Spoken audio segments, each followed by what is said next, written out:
Okay, just a quick one today talking about the Kitchen Sink Shop's library socks.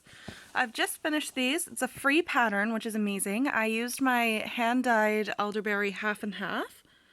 The stitch pattern is amazing. It's super easy to remember, and I don't know, I feel like I just want to wear these while chilling in like an old English library that's been around for thousands of years, and I don't know. I just feel like these look good in so many different types of yarn. I think they'd look especially amazing in a tweed style yarn, and yeah, I don't know. They're just great socks. I love them, and best of all, it's a free pattern. So yeah, the construction is cuff down. It's supposed to be a 2x2 cuff, but I can't read instructions, so I did a 1x1. The heel is just your basic heel flap gusset. Yeah, and Kitchener stitch on the toes. It's such a great pattern.